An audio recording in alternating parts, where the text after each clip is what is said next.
Boa tarde. Na aula de hoje, vamos ver o dimensionamento do tanque ou reservatório e os dispositivos que o reservatório possui. Bem, o reservatório tem a função de armazenar e filtrar e deixar o fluido óleo hidráulico em condições dele circular no nosso circuito hidráulico. Nós sabemos que os circuitos hidráulicos são circuitos fechados, né? A tecnologia hidráulica que é submetida a controle para movimento, velocidade ou de força, né? Controle de torque, é prioritariamente utilizada por bombas e motores de deslocamento positivo, tá? E todos eles precisam de circuitos oleohidráulicos fechados. Daí se justifica o projeto de um tanque ou reservatório. Os tanques ou reservatórios devem possuir vários elementos, entre eles aletas, tá? Que ajudam a dissipar o calor, ajudam a diminuir a turbulência desde que o fluido entra, né? Entra no tanque vindo do retorno até a sucção, tá? Esse fluido, quando entra no tanque vindo do retorno do fluido, tá? Esse fluido agita o tanque, então faz levantar os lodos que estão no fundo, faz que entrem bolhas de ar dentro do fluido e provoca às vezes a emulsão. Então, a posição onde está a sucção deve ficar bem longe de onde fica o retorno, tá? Porque o retorno onde está, onde volta, tá? Todo o fluido que passou pelos cilindros, pelos motores, agita esse fluido do tanque e pode vir com também algumas impurezas, tá? Daqui também temos que colocar a função de filtração no nosso tanque ou reservatório. A filtração é importante porque evita que óxidos, areia ou casquinhas das tubulações ou ainda pintura descascada ou fibras têxteis possam entrar, né, dentro do circuito hidráulico, tá?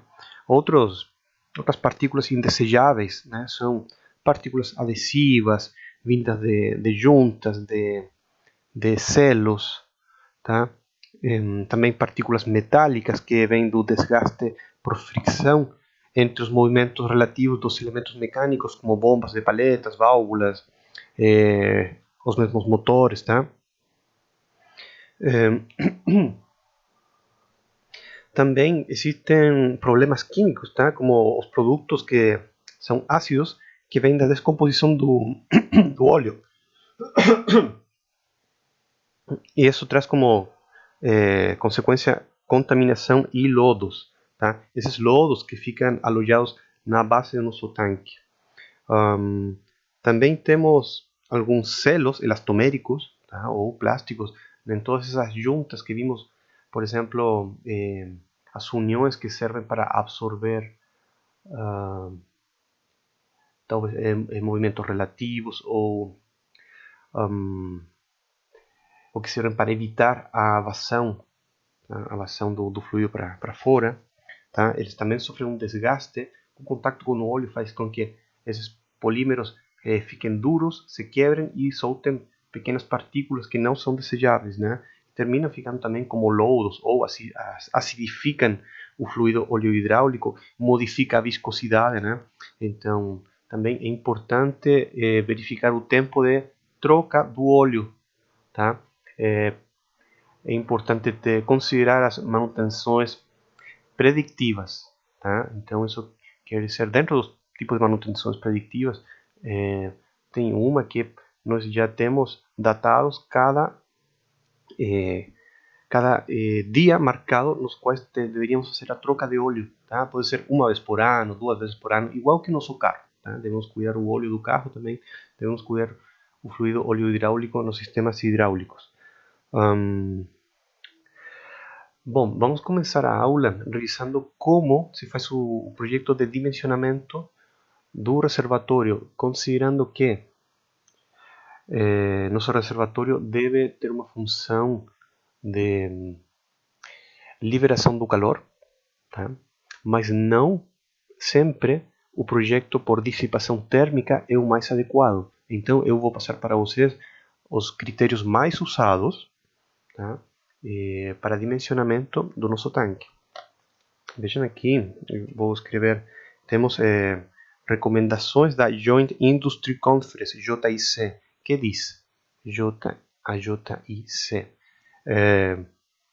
diz que a capacidade mínima do tanque deve ser dois vazões da bomba em litros por minuto. Só que também recomenda que sejam o triplo, tá?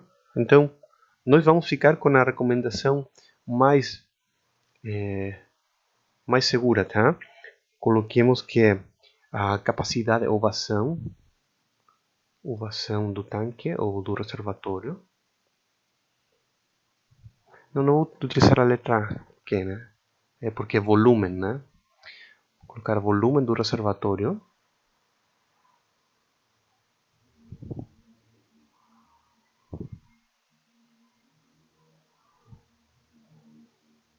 Deve ser, então, 3 vezes ou mais, tá? A vazão que circula. 3 vezes a vazão, vou colocar a vazão da bomba, tá? Que quer dizer isso? Isso quer dizer que o volume do fluido armazenado no reservatório deve ser suficiente para suprir o sistema por um período de no mínimo 3 minutos, tá? Até que haja o seu retorno, tá? Assim completaria um ciclo. Consideremos um reservatório de tipo prismático, tá? Que a maioria deles são prismáticos. Vou desenhar aqui um reservatório dessa forma, bem simples, tá? Sem todas as partes elementares, tá? Como aletas, filtros, etc. Só, digamos, a carcaça, tá? Essa carcaça, consideremos que ela vai ter uma dimensão aqui, aqui a altura, a largura e um comprimento. Então, isso é o que queremos desenhar em primeiro lugar, o primeiro que devemos fazer, tá? Vamos chamar então que esta altura vai ser chamada de L, a largura de 2 vezes L, tá? E o comprimento 3 vezes L, tá? 3 vezes L. Então, também o volume do reservatório, nós podemos dizer volume do reservatório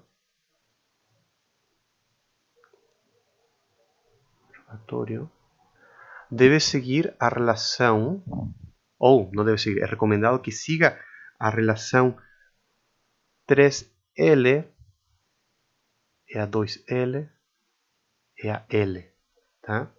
E o que significa isso? Por exemplo, se nós temos uma vazão da bomba, vou colocar exemplo. Se minha vazão da bomba, tá, é 0, vou chutar um número, 1,135 metros cúbicos, tá? Nós calculamos que a vazão da nossa bomba é essa, ou a bomba que compramos tem essa vazão de trabalho, tá? Então, nós vamos igualar isso a 6 vezes L ao cubo, tá? Essa vai ser uma fórmula prática, tá? Que se utiliza muito, tá? Se utiliza porque funciona, tá? Nós vamos encontrar na engenharia, às vezes, principalmente nessas disciplinas que são técnicas, vamos encontrar algumas relações práticas, tá? Porque experimentalmente se comprovou que foram as que se comportam com maior eficiência, tá?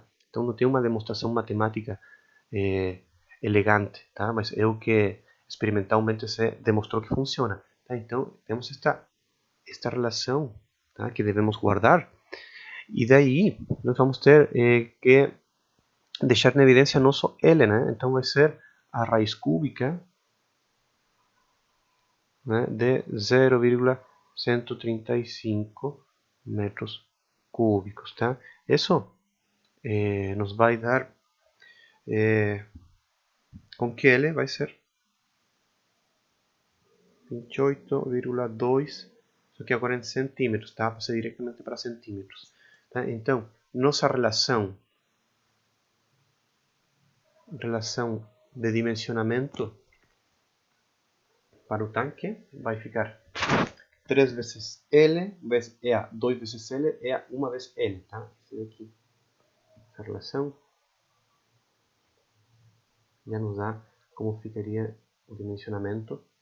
Então 3 vezes L seria 3 vezes 28,2, dá aproximadamente 90, 84,6.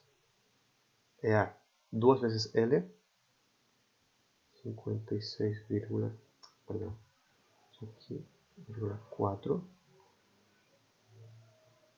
tem 2 pontos. L3 é a L2 é a L, 28,2 centímetros, tá? Nós podemos aproximar, tá?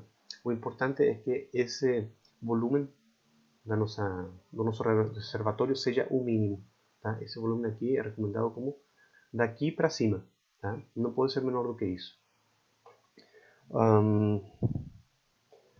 Que mais? Vamos ver também como devemos posicionar os elementos aqui. Vamos ver este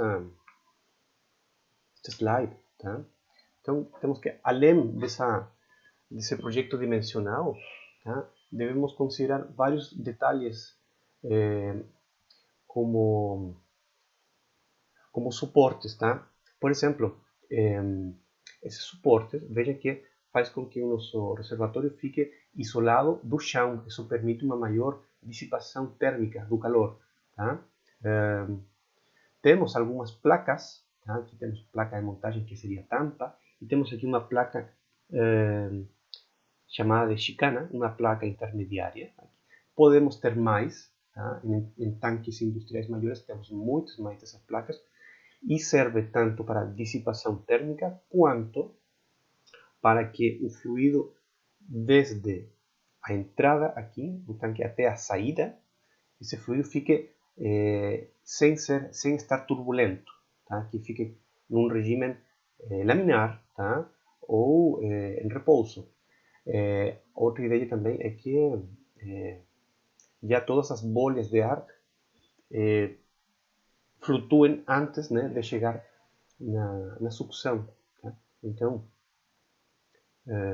também consideremos que a corrosão é outro problema, né? Porque libera partículas e vai ficar com os lodos ali na base, tá? Isso pode gerar falhas ali nos motores ou nos fatores hidráulicos. Então, para evitar a oxidação, tá? Devemos pintar o tanque, tá? Também com uma tinta especial, né? Que reduz a ferrugem, tá? Essa tinta tem de ser compatível com o fluido. Vejamos rapidamente as partes constitutivas. Aqui temos uma tampa removível para limpeza, tá? E muitas vezes é uma janela, tá? Uma janela onde nós podemos visualizar desde um nível até o estado da cor, tá? Se está muito sujo, se ficou emulsionado, isso quer dizer que vai modificar a viscosidade. Bom, vários fenômenos que podem ocorrer. É desejado ter uma janelinha para observar. Também temos o visor de nível de óleo, né? Caso a central não seja de vidro, tá? Não permite a visualização, tem visor bem na parte inferior para calcular um nível mini, como se chama? Mini-min ou mini-max. E aqui temos um visor superior, tá? Para calcular nível maxi-min ou maxi-max, tá?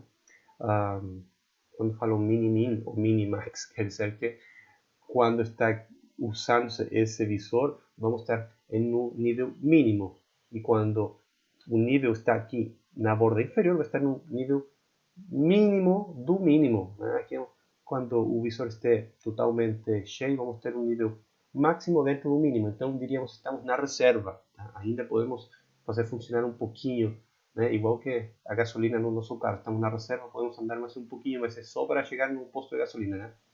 Então, aqui já é se um nível de óleo chega aqui no nível inferior, ainda que no minimax, no nível máximo do mínimo, isso quer dizer que já é hora, tá, de fazer uma troca de óleo. Tá? Veja que temos também uma linha de sucção. Tá? Isso vai para nossa bomba. Temos também uma linha de retorno. Tá? Isso vem do retorno do nosso circuito hidráulico. Tá? Então, daqui que entraria o fluido óleo hidráulico, talvez um pouco mais sujo. Aqui agitaria, né? Agitaria o fluido, agitaria o fundo, então os lodos ficariam revolvidos ali, ficariam misturados. Então, por isso está essa placa, essa plaquinha que ajuda a que esses lodos não passem até a sucção. Essa placa não chega até o topo, tá? Ou às vezes nem chega até o topo aqui da frente, de maneira que o fluido passa por aqui, tá? Não se vê muito bem nessa figura, mas o fluido passa aqui pela placa e daí volta, tá? Aqui pode estar um regime turbulento, justo no retorno, só que quando já chega aqui na sucção, as turbulências do fluido já cessaram. Tá? Tem uma drenagem, tem um filtro do ar. Estes reservatórios são fechados, mas não são herméticos.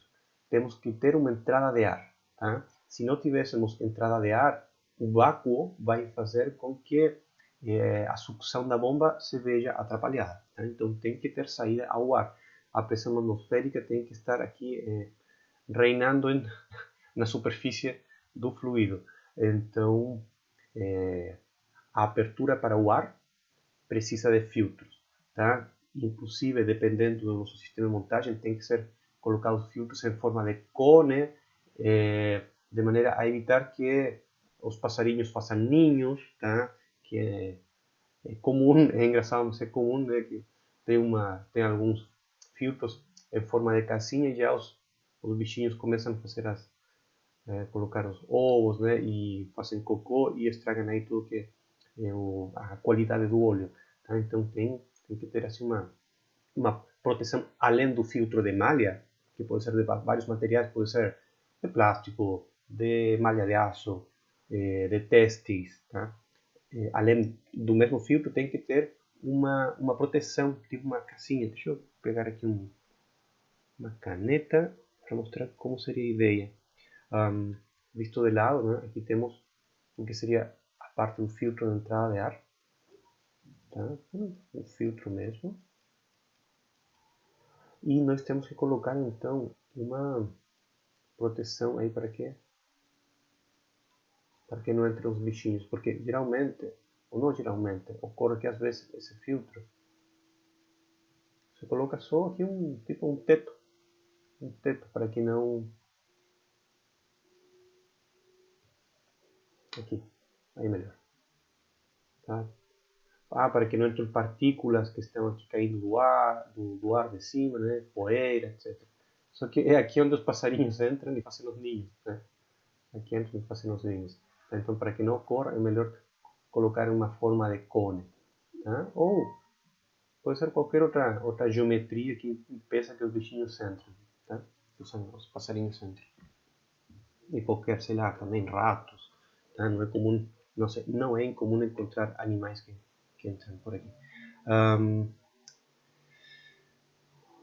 Bem, temos o filtro de sucção, acho que não falei, o filtro de sucção também tem que ter uma malha bem especial, tá? Os filtros, eles são selecionados para a função, tem alguns que são tão finos, tá? Que podemos encontrar em micras, tá? Os interstícios, eles podem ser até em micras, tá? Tem vários tipos de entramados das malhas, tá? Tem simples, tem entramado holandês, diagonal, tá? Tem utilidades específicas, por exemplo, para sistemas hidráulicos de baixa pressão, tá?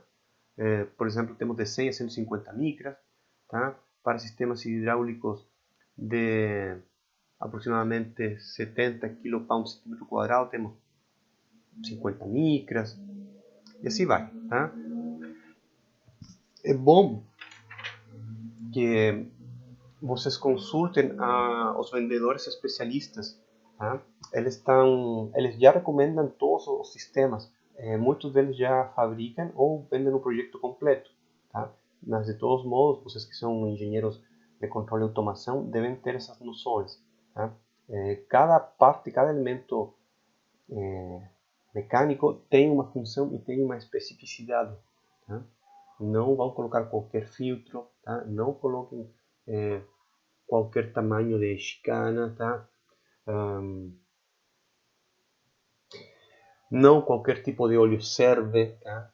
Vocês sabem que para o tipo de maquinária vamos ter um tipo de temperatura de trabalho e um certo tipo de óleo, tá? Com certa viscosidade específica. Então, também depende do tipo da bomba que vocês vão usar, o tipo de motor, vai depender do tipo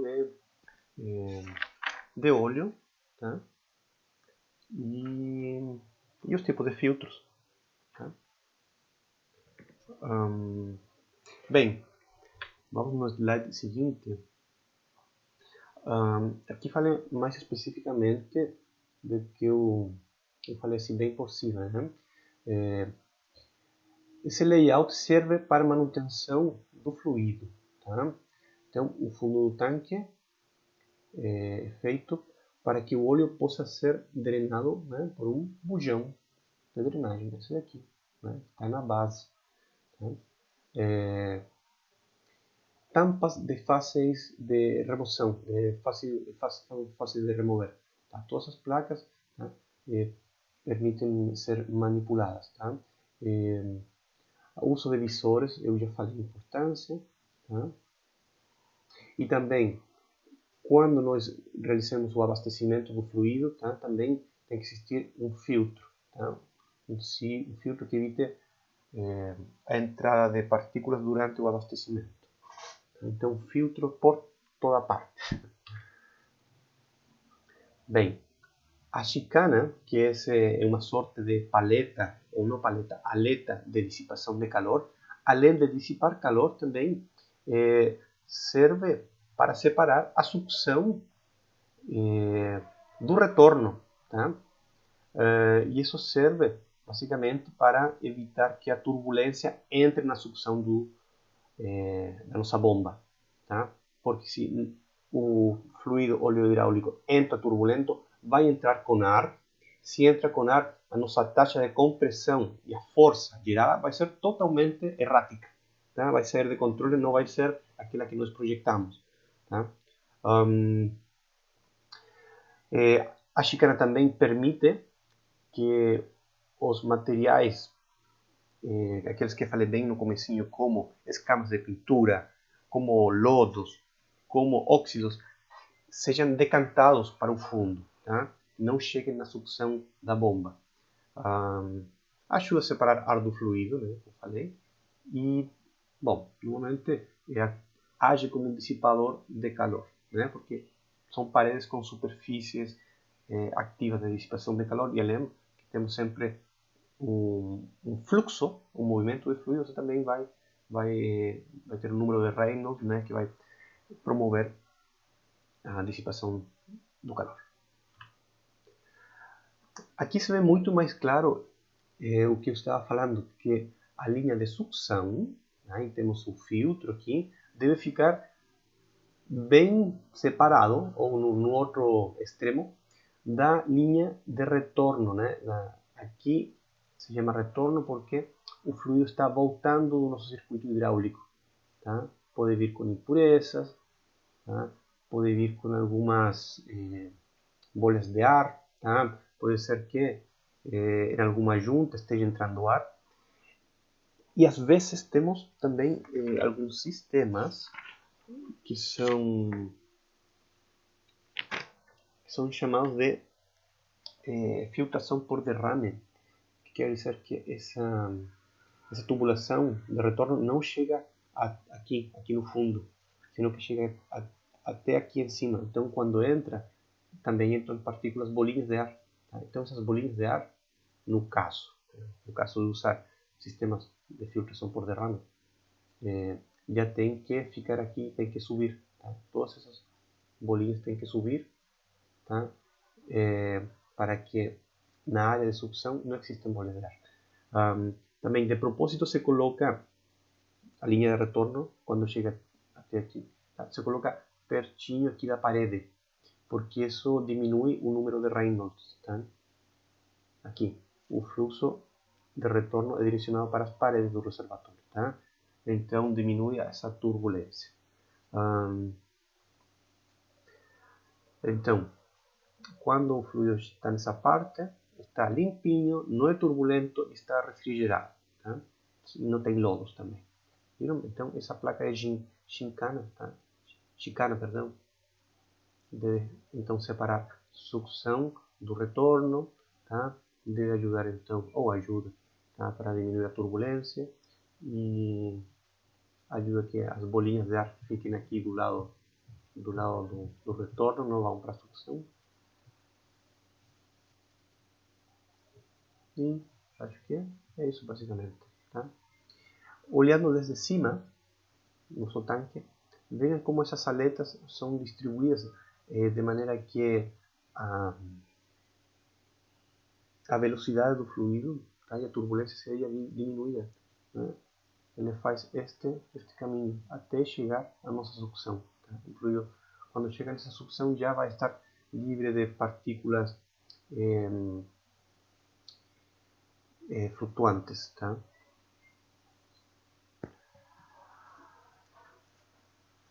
Eu falei no comecinho também que às vezes é necessário o projeto de dimensionamento desse tanque com critérios de dissipação térmica. Tá? Isso não deve ser o primeiro critério. O primeiro critério deve ser aquele que eu passei, tá? Que o volume do tanque deve ser 3 vezes a vazão da bomba, tá? em um minuto. Tá? Mas, se não existe uma troca térmica suficiente, nós devemos implementar os trocadores de calor, tá? De maneira a diminuir de forma forçada a temperatura. Tá?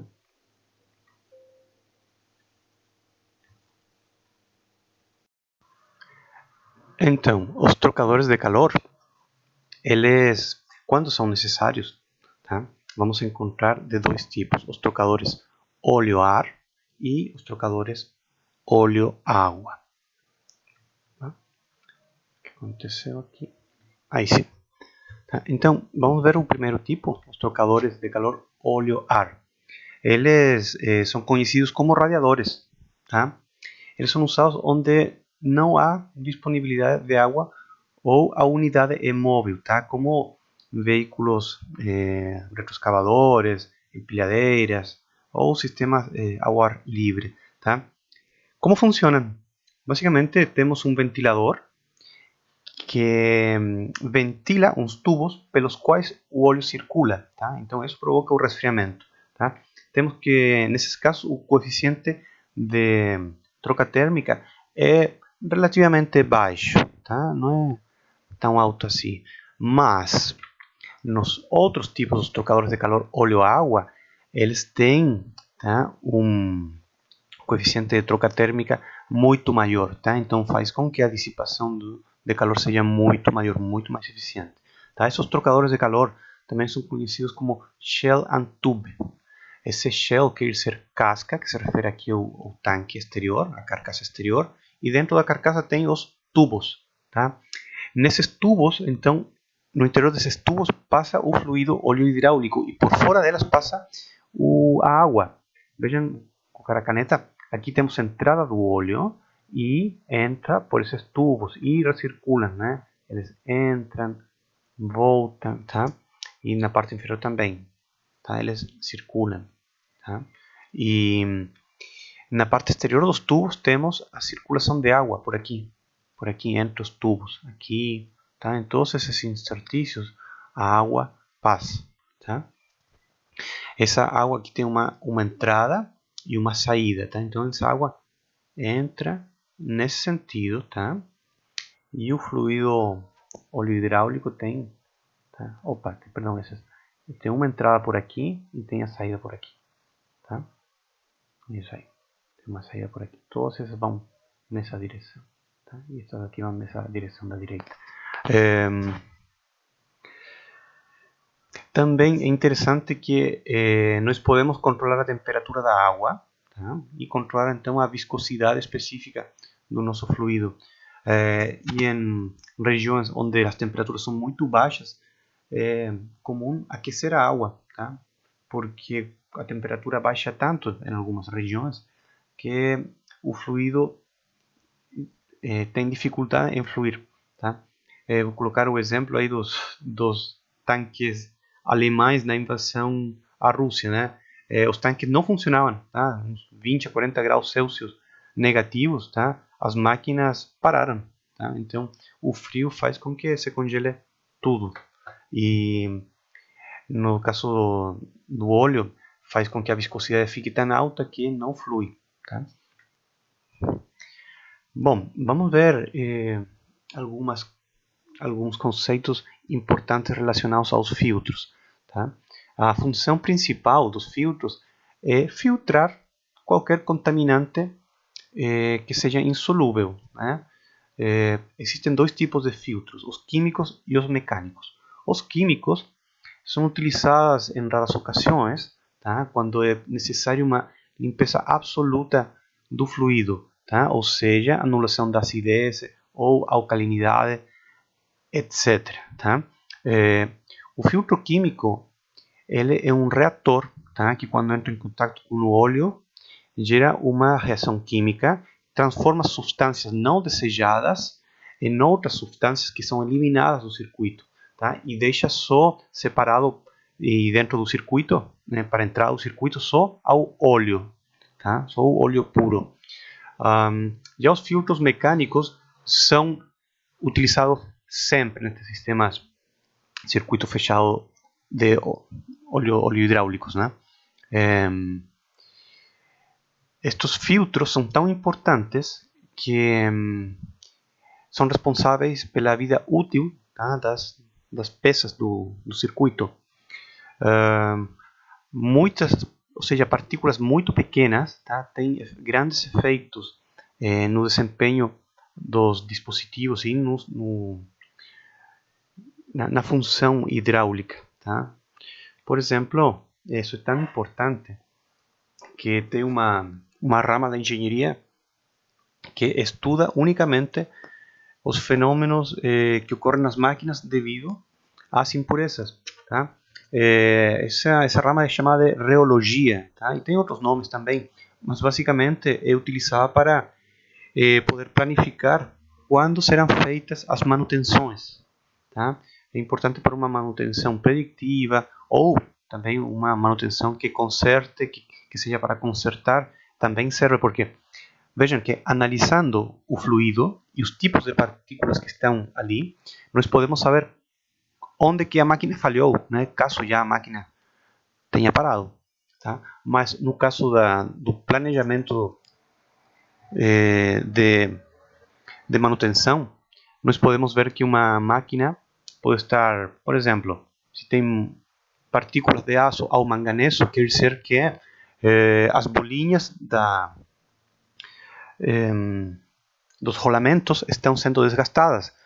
Então isso quer dizer que tem que trocar os rolamentos, ou existe um desalinhamento, tá? Ou tem uma carga excessiva que está fazendo os rolamentos serem danificados.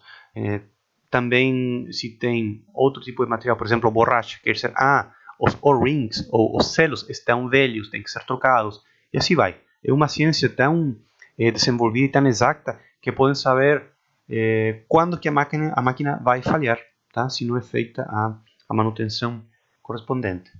tá? Então, vejam, se foi criada então uma rama da engenharia só para o estudo das partículas, vejam o importante que é então a presença de filtros nos sistemas hidráulicos, tá? Como classificamos ou como denominamos os filtros? Bom, o mais importante é o tamanho dos poros ou dos interstícios, tá? O tamanho dos poros são medidos em microns, tá? Aqui temos o símbolo micron, tá? Parece uma letra grega, mu, tá? E é equivalente a 1/1000º de metro, tá? Vejam aqui a tabela faz comparação entre vários tamanhos de micron, tá? Esses aqui são em escala, tá? Por exemplo, 2 micron, tá? 25 microns, então tem bastante diferença. Não é que isso meça 2 microns, tá? Está em escala, só comparativa, tá? Temos 2, 5, 8, 25, uma malha de 325, malha 200.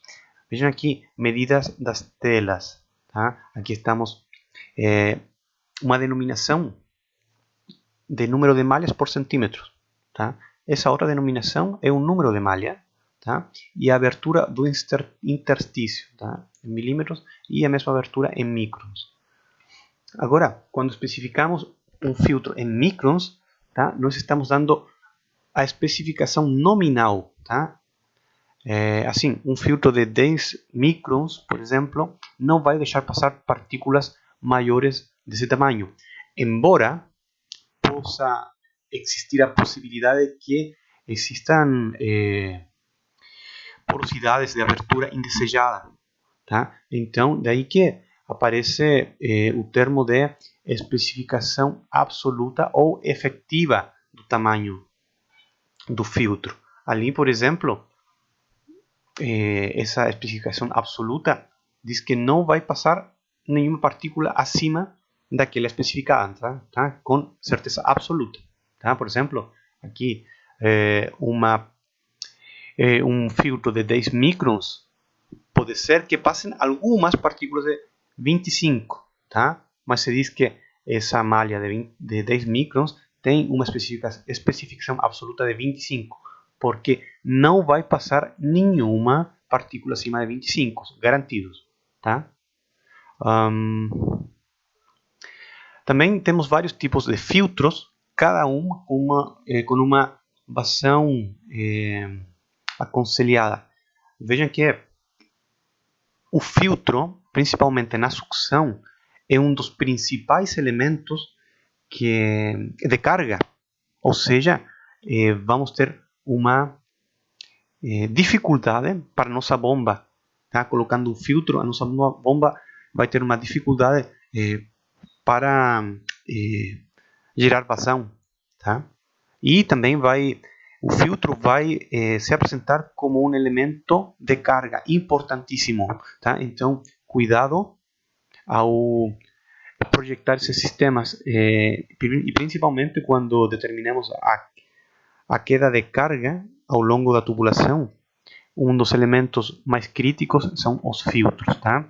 Então, os fabricantes costumam aconselhar filtros que permitam uma vazão máxima igual a 3 vezes a vazão da bomba, tá?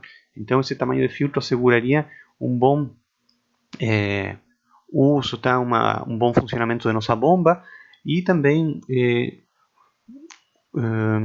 desde que seja realizada uma limpeza do filtro, né, no tempo recomendado. É comum ver que os filtros, esse é o símbolo de filtro, né? Nós já tínhamos visto esse símbolo de filtro. É comum nós encontrarmos esses sisteminhas em paralelo, né? Temos válvulas de retenção em paralelo, tanto na direção, descendente quanto ascendente. Isso pode ser que temos um sistema na sucção, né? Porque o fluido vai para cima, né? Quanto na descarga, né? Quando o fluido vai para baixo. Essas válvulas de retenção, ou válvulas, digamos, bypass, elas servem para cuidar a integridade do nosso filtro, porque se passa uma vazão aqui e ultrapassa certa pressão, nosso filtro pode se estragar. Então, em certa pressão, essa válvula aqui sobe e vai permitir que o fluxo do fluido ocorra pelo caminho bypassado, tá?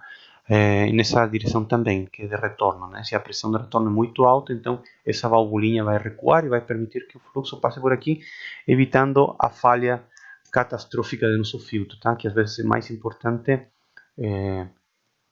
preservar nosso filtro, né? Que permitir eventualmente a entrada de uma partícula no circuito.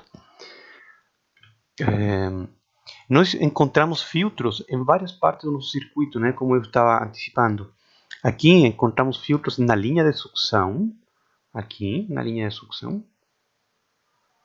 considerando que esse vai ser nosso reservatório, tá? Vamos encontrar filtros na linha de pressão, tá? Entre a bomba e nosso efectuador. Aqui podemos ter algum efectuador, pode ser um cilindro hidráulico, um motor hidráulico, etc. O serviço, tá? Entre o serviço e a bomba vamos ter linha de pressão, tá? E também na linha de retorno, tá? Quer dizer quando o fluido volta, tá? Volta aqui, tá? Vamos ter outro filtro, certo, pessoal? Então, vamos deixar essa aula por aqui. Nos vemos no nosso encontro síncrono, tá? Vou deixar esse material dos slides, tá? Que é muito mais completo, tá? Aparecem muitos detalhes que eu não passei aqui nesta aula assíncrona. É bom que vocês revisem. E temos mais uma aula, tá? Antes da prova. Na aula próxima vamos ver exercícios, tá bom? Um abraço para todos e bons estudos.